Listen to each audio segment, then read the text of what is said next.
Christians judged me faster than God ever did. Let me tell you a story time about how at 18 I left the church, and by the grace of God, he saved me, and now I serve him the way that I do. So at 18, there was this time where I was trying to plug into a church. You know, I was away at school and just really trying to find the Lord, right? I was definitely partying, but I knew that, you know, I grew up in the church, so I knew I needed that, right? It was like that Sunday chore, right? Go to church on Sundays.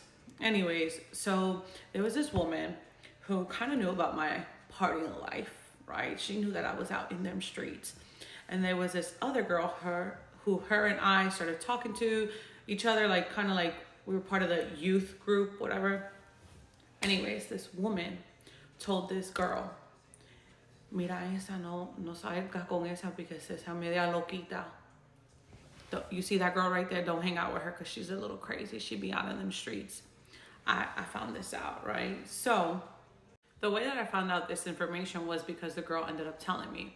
So maybe like a week or two later, the girl tells me, hey, do you want to hang out this weekend? And I'm thinking, okay, sure. You know, I need more Christian friends. Like, why not? So this was going to be the first time that we hang out. So I'm thinking brunch, coffee, something. No, the girl ends up saying, no, we going out to the club. I'm like, okay, you know, you're not gonna tell me twice. I'm down. You talking my language now, you know. So Saturday comes, I end up going to her place because she wanted to meet up there, and it was one of her guy friends there.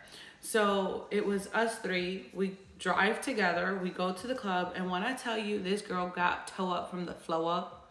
Like, this was my first time hanging out with her, okay, outside of the church setting.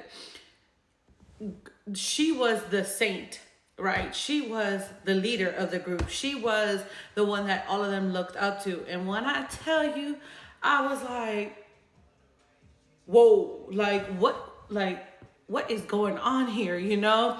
And I did not have not one drink. And the woman was too stunned to speak. Like, I was shooketh because I'm thinking in my head, like, yo, this woman was talking bad about me, but does she know about you? Like, you hide in your sin. Like, I'm out in the open with my sin. You know what I'm saying? You hide in your sin. And I was just like in disbelief of what I was witnessing, right? So fast forward, the night is over. We go get late night food. And it was, like I said, me, the guy friend, and the girl. So we're at the restaurant. Tell me how this, I'm believing now, you know, that this woman was possessed because she starts talking all crazy, saying, you like her, da da da da da, like going crazy. And I'm just sitting there like, what is happening? Like, what did I get myself into? I said, and she's a Christian, she's a believer, and you acting like this? Like, I was just so quiet. And the guy's looking at me. I'm looking at the guy. We looking at her. She's spazzing out in the middle of the restaurant. Mind you, it's like 5 o'clock in the morning in South Florida. I don't know I'm not from there, you know? So this is all new to me. And when I tell you, that was the moment that I was just like, I want nothing to do with the church. Like, this is crazy. Like, the girl who everyone looked up to, the leader, was out here drinking, throwing it back, worse than me. I was like, and that was the night that I made this decision that I was not going to go back to church because I thought they were all fake. They were all phony. This young lady was the one that they were praising. I'm the one they're talking about, and I'm not even acting as reckless as she was. You know, she hid her sin so well, right? So that really put a really sour taste in my mouth because I'm like, yo, the church is talking about me, but they have no idea about her, which I thought it was insane. I didn't want to be around the fake. I didn't want to be around the phony. And this is why I don't play with my walk with the Lord. I don't play when it comes to leaders having a crooked, wicked life behind the scenes, because who I am in public is who I am in private. You know, the closer that I've gotten with the Lord, the more that I don't want the things of the world, right? You just can't. You just can't be walking with God, and you can't be doing the things of the world. Like, it just doesn't work, right? And I've learned that throughout this journey. Mind you, this has not been a perfect journey, okay? Like, I was bad, y'all. I was bad. I was in the world.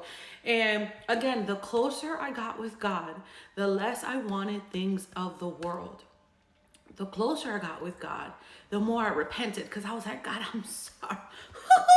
I'm sorry. I'm sorry. I'm sorry, Lord. And that's why my heart is for the ones who've been rejected, the ones who've experienced church hurt, the baby Christians, the one who keep stumbling every week, right? The ones who are trying to better their life, but that sin keeps pulling them back in, you know? It's hard. It's hard. It's hard. And don't allow any of these social media influencers, these big time pastors, make you feel or condemn you, right? Man, like they don't got a past, okay? Like we all have a process. We all have a story. And your story may not look like mine, and mine may not look like yours. But my goal is to love like Christ. I'm going to love you like Jesus. I'm going to tell you the truth. I'm going to tell you the truth. And I'm going to love you through it. And I'm not going to judge you for it. Because what I have seen in this journey, in this walk, the closer I get to Christ, is that a lot of people are quick to do like this, but they fail to realize that there are 4 fingers pointing back at them. If you've ever experienced anything like that, I pray that you seek the Lord and you don't turn your back away from God like I did, because let me tell you, I was in the world. Like, your girl was out there for 10 years. And by the grace of God, he still, like, I look at my life, he still had his hand over me, you know? And I have, like I said, I have many more stories, so I can definitely do another parts. But yeah, I just wanted to share it because I just felt like the Lord was just tugging at my heart. So if you've been judged by the church, if you've been judged by people and you're turning your back to the Lord, I just pray that this video touches you and finds you, and that you see and you come back to him and you don't keep running from the Lord. I'm telling you, I agree, there are a lot of corrupt churches, a lot of false prophets, a lot of false leaders. God is not fake. God loves you and he created you, and the Lord is coming back soon.